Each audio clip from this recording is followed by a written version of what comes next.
sportiska oo ugu horeeyo gudoomiyaha xiriirka kubadda cagta Galmudug gudoomiyaha ciyaaraha degmada Gaalkacyo iyo halyeeyadii hore iyo dhammaan kabtanada naadiyaha iyo ciyaartoyda naadiyaasha waxaan maanta magaalada Gaalkacyo ku soo dhaweynay team ka socda shirkadda dhismaha Emeco laba injineer oo kala ah injineer Aftaax Ali Cabdi iyo injineer Mahad Abdulqaadir Cabdiraxmaan injineeradan waxay la joogi doonaan maalmaha soo socda waxayna sameyn doonaan qiimeyntii ugu dambeysay iyo dhisaankii ugu dambeeyay garoonka Cabdullaahi Ciise oo waqti badan aan sugaynay waxaan filayaa waqtiga aan sugaynay maanan iska fadhin oo howlaa jiray oo la qabanayay tanna waxay noqon doontaa mid mataqaanaa horumar ah maadaama Emeco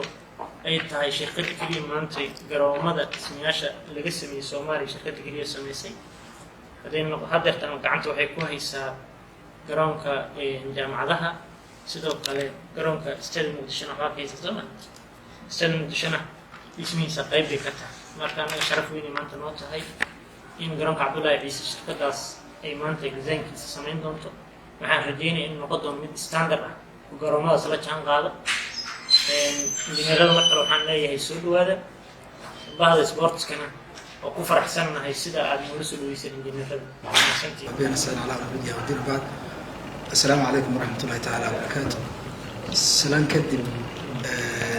كان قربت ورجعنا tobankii bishii labaad ee 2020 magaalada Gaalkacyo waxaan ku soo dhaweynay injineeradii kamaliga Emeco intii sida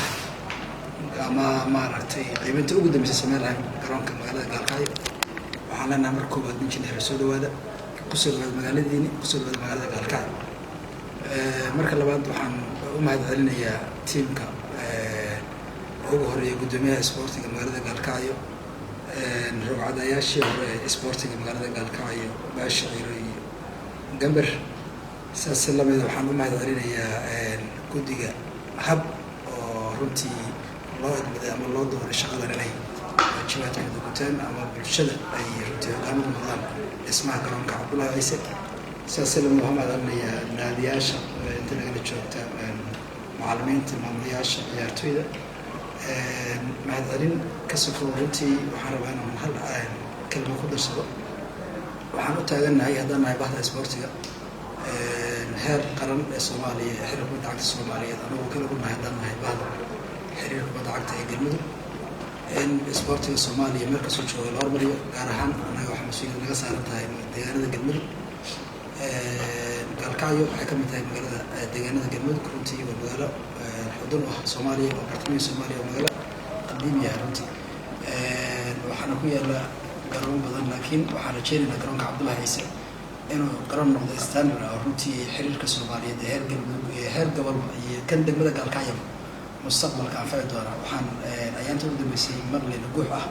in guddiga la dhaliilayo leeyahay shaqadii waa gudawaay laakiin halkan tusaale waxay noqon doontaa sidaba waxay soo dahaa qeyr ku jira waxay dahaana wanaagsanaada waqti badan ay runtii ognahay inay teamka hab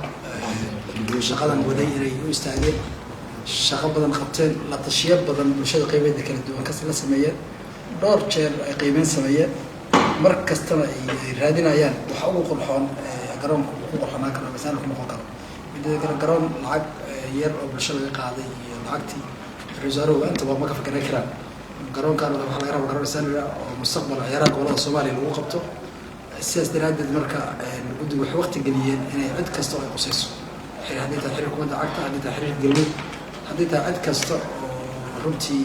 saaxiib la ah bahda sportiga gobol iyo gudaha ama dal iyo dibadba runtii waxay geliyeen waqti inay natashi ka sameeyaan waxaan ognahay waqtigooda inay geliyeen annaguna waxaan ku dhiirigelinaynaa ama ku baraarujinaynaa inay runtii shaqadaas dadaalkaasi wadaan ay ka mari dhaliyaan madalkeedana waa dhow yahay hadda injineerada galabta nala jooga oo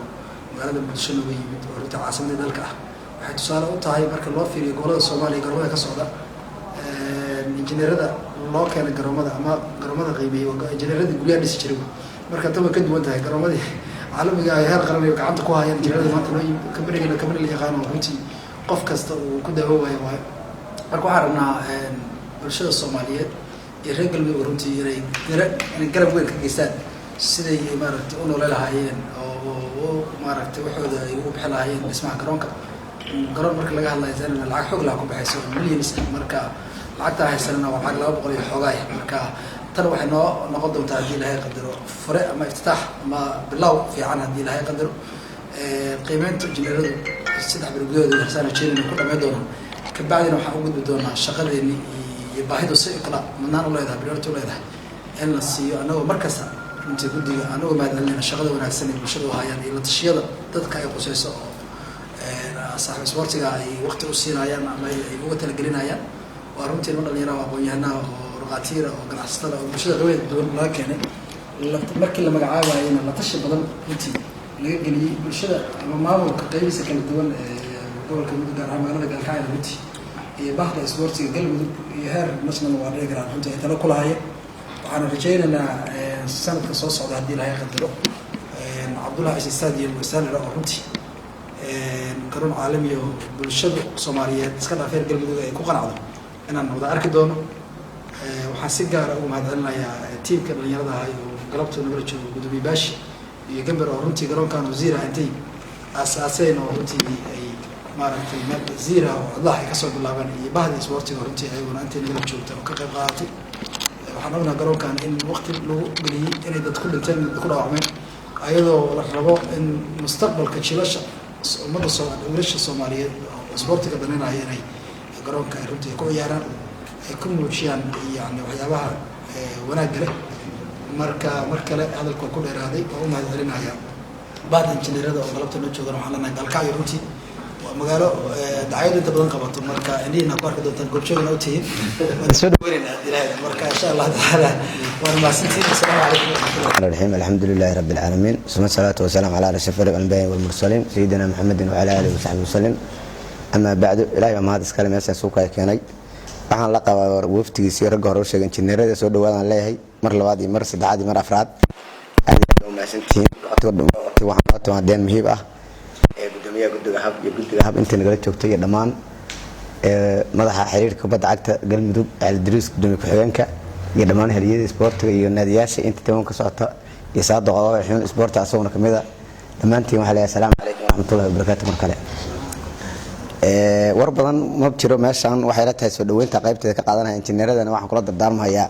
inay fiiriyaan inta dhalinyaro maanta meesha fadhida shaqada ay qabanayaan intii qayb ahaan oo shirkadda ay u socdeen qayb dhalinyaro inay noogu daraan oo standard waxa weeye ka duwan standardada kale ee noola yimaadaan oo annaguna aan ku farxno ilaahna sidaas aan ka rajaynaynaa soo dhawaada assalaamu calaykum waraxmatullaahi gobolka soo dirtay maamulka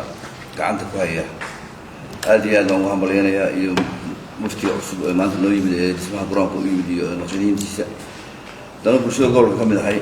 kaalinta intaan ka qaadan karna waan qaadanaya insha allah ilaahay hadduu idmo waana ku mahadsantihiin wasalaatu wasalaamu calaa rasuulillaah amaa bacd mahad waxaad kale ilaahay weynaa ugu horreyn oo ka sugnaatay inaan maanta ku soo dhaweyno injineeradii kambanigii dhisaynka iyo bilinka noo sameynayay injineeradeedii annagoo dhan oo dhammaan madaxdeennii iyo mas-uuliyiinteennii heer gobol iyo heer degmo iyo guddigii garoonka gacanta ku hayay hab dhammaanteen aan ku midaysannahay iyo bilayaradii iyo dhammaan ciyaartooydii gobolka waxaa mahaddaas kale ilaahay waxaan rajaynaynaa insha allahu tacaala haddii ilaah yidhaahdo inay noqoto bandii ugu dambeysay finaliga ahayd oo garoonka cabdullahi ciise stadium uu waxqabadkiisa ku soo bixi lahaa iyo bilicdiisii aad baan ugu rajo weynahay waxqabadka aan ku wada soconno oo ku wada gurmanay oo annagoo dhan aan isku midaysannahay maanta waxaan rajaynayaa in meesha ay ka soo baxdo waxqabad dhab ah oo ay noqoto midii aan ku taamaynay ilaa iyo aas-aaskiisii garoonkaasi ilaa maanta shaqadii aan soo wadnay oo qof walba dhinaciisa ka qabanayay maanta waxaan u malaynahay inay tahay gabagabadii ugu dambeysay ilaahayna saasaan ka baryaynaa waxaan soo dhaweynaynaa injineerada iyo dhammaan guddiga gacanta ku haya garoonka iyo madaxa sharafta loo heer xiriirka caalamiga iyo heer degmada iyo ciyaartooyda annagoo ku madaysana waxaan rajaynayaa insha allahu tacaala waxqabadkaas inuu noqdo midkii rumooba oo lagu kala baxo oo deegaanka iyo gobolkaba usoo hoyato magac guud iyo sharaf aad baan u mahadsantihiin dhammaantiin kasoo qaybgalka iyo sharaftada shalaa usoo dhaweyseen dadka martida aad baan usoo dhaweynaynaa dhammaanteen wabillahi tawfiiq wasalaamu calaykum assalaamu calaykum waraxmatullaahi wabarakaatuh dhammaan asxaabta sida sharafta iyo milgaha iyo quruxda badan markaan airboortka noo soo dhaweeyey ilaa haddana maaragtay si fiican oo aad iyo aad u qiimo badan oo maamusay. waa dhallinyaro is leeyahay waxaa ka go-an horumarinta deegaankooda, magaaladooda iyo isdhexgalka bulshada inay horumariyaan oo ah isboortiga. annaga waxaan nahay techniciantada oo shaqadeena waxa waa technical waxaan rajaynayaa wixii intaas oo soo wadeen oo soo maaragtay wax badan ka soo shaqeydeen wanaanadkeedii gabagabadeedii inay ku soo aruuri doonto insha allah farsamada iyo technicalka iyo qabashada shaqada si oo technical loo qabto. waxaan rajaynayaa anaguna inaan maaragtay sida quruxda badan usoo qabateen ugu soo shaqeydeen resultigeedii iyo natiijadeedii inaan ka samayn doono insha allahu tacaala wax bulshada dhan ay ku farxdo, reer Gaalkacyo iyo dhammaan Soomaaliya ay noqoto wax maaragtay farxad geli doono. waxaan rajaynayaa inay soo noqono dadaalka intaas leegaa soo bixiseen maaragtay hal bacaad lagu lis inaan ka dhigin aan ka dhigno insha allah wax loo aayi doono qurux badan. qof kasta oo Soomaali ah ama Soomaali ma joogo ama joogo degmadan Gaalkacyo oo ma insha Allah taala uu ka faa'iidi doono. mar labaad iyo mar saddexaad waxaan ka mahadcelinaynaa sida quruxda badan dhalinyaronimada leh waaltinimada leh waad nagu soo dhaweyseen Gaalkacyo. aad ayaan ka mahadcelinaynaa. Assalaamu calaykum waraxmatullaahi wabarakaatu.